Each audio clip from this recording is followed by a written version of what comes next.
उत्तराखंड के ऋषिकेश से लगभग 10 किलोमीटर दूर और नीलकंठ महादेव मंदिर से लगभग 18 किलोमीटर पहले पौड़ी जिले में प्राचीन गरुड़ मंदिर है।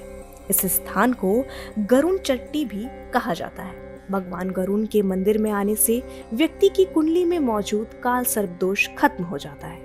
मंदिर के चारों ओर प्राकृतिक स्रोत के कुंड है, जिसमें तैरती रंग बिरंगी मछलियां मंदिर की खूबसूरती को बढ़ाती हैं। उत्तराखंड में गरुड़ देव का यह एकमात्र मंदिर है।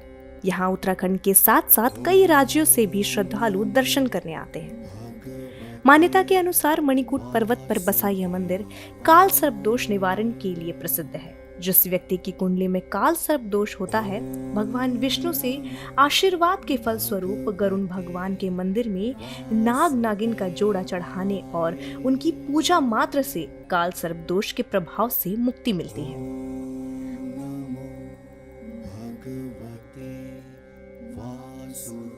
पुराणों के अनुसार ऋषि कश्यप की 2 पत्नी थी, जिनका नाम विनीता और कद्रु था।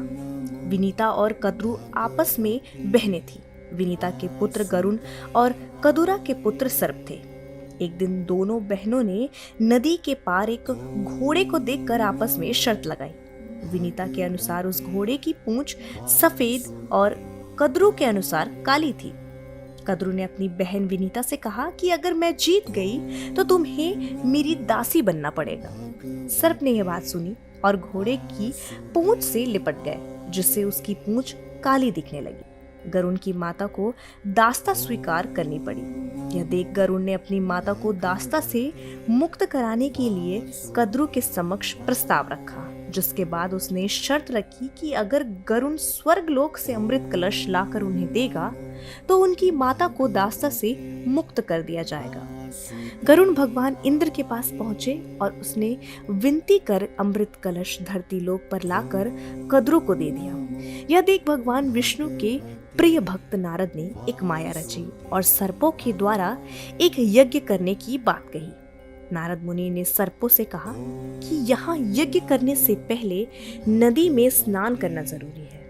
यह सुनकर सर्प अमृत कलश वहीं रखकर नदी में नहाने चले गए।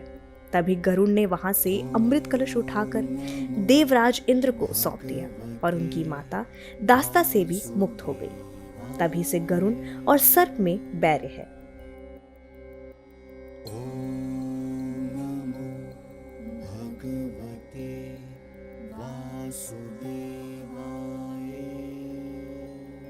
गरुड़ मंदिर के समक्ष एक पहाड़ की चट्टी है, जिस पर गरुड़ बैठकर तपस्या करते थे। इसके साथ गरुड़ भगवान विष्णु का वाहन भी है, इसलिए यहाँ भगवान विष्णु विश्राम भी करते थे। तभी से यह स्थान गरुड़ चट्टी के नाम से जाना जाता है। उम्मीद करती हूँ दर्शकों, आज का ये प्रोग्राम आप लोगों को काफी पसंद आया होगा। मिलते हैं अगले प्रोग्राम में एक नई जानकारी के साथ, एक नई यात्रा के साथ। तब तक के लिए मुझे दीजिए इजाजत। नमस्कार।